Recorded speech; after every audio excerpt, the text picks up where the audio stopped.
आज पनि म तपाईँको निम्ति एकदमै नयाँ रेसिपी लिएर आएको छु। काँक्रा अनि छुर्पीको अचारको यो रेसिपीलाई अन्तसम्म हेरेर भिडियोलाई माया दिनुहोला र आउनुहोस् सुरु गरौँ बनाउन काँक्रा अनि छुर्पीको अचार।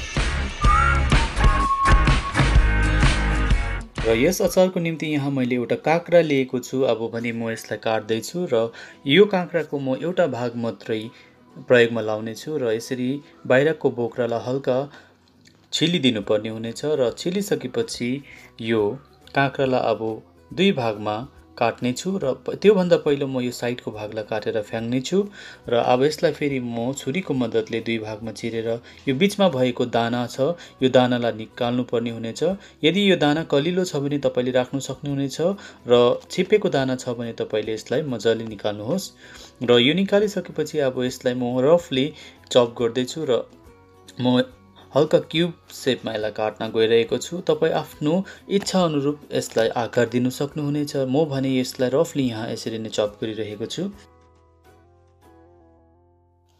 र फाइनली मैले काँक्रा काटिसकेँ र अब म बोलमा हाल्दैछु। यो बोलमा हालिसकेपछि मैले अघि नै एउटा प्याजलाई काटेर राखेको छु, त्यो प्याजलाई पनि म यहाँ हाल्दैछु र त्यसै गरी एउटा सानो टमाटरलाई पनि काटेर राखेको छु पहिला नै, त्यसलाई पनि म यहाँ हाल्दैछु र टमाटर हालेपछि दुई तीनवटा लसुनको केस्रालाई मैले कुचाएर राखेको थिएँ त्यसलाई पनि हाल्दैछु र हरियो खोर्सानीलाई पनि मैले यहाँ हालेँ। तपाईँले डल्ले खोर्सानी पनि युज गर्न सक्नुहुनेछ र यहाँ मैले छुर्पी अनि नुन पनि हालिसकेको छु अनि यहाँ काँचो तोरीको तेल हाल्दैछु 2 चम्ची र यो हालिसकेपछि म यहाँनिर निम्बुलाई पनि निचार्ने छु। यो निम्बुको रसले यसको स्वाद एकदमै उब्रेर आउँछ र यहाँ म भोटे धनियालाई पनि हाल्दैछु। तपाईले चाहे भने अर्को धनिया पनि हाल्न सक्नुहुनेछ र यसरी म यसलाई अब चलाउँदैछु र यो लगभग रेडी भइसकेको छ र हेर्नुहोस् अचार एकदमै मिठो देखिँदैछ। यो तपाईले भातसँग खाँदा एकदमै मिठो हुन्छ र अचार हाम्रो बनिसकेको छ।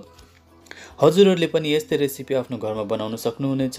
तपाईलाई यो रेसिपी कस्तो लाग्यो कमेन्ट बक्समा गएर तपाईले आफ्नो प्रतिक्रिया दिनुहोला अनि तपाईलाई यो मेरो भिडियो मन पर्यो भने तपाईले सब्स्क्राइब पनि गर्न सक्नुहुनेछ, लाइक गरेर शेयर पनि गरिदिनुहोस् किनभने तपाईले जति शेयर अनि सब्स्क्राइब गरिदिनुहुन्छ त्यति नै मेरो हौसला पनि बढ्दै जानेछ।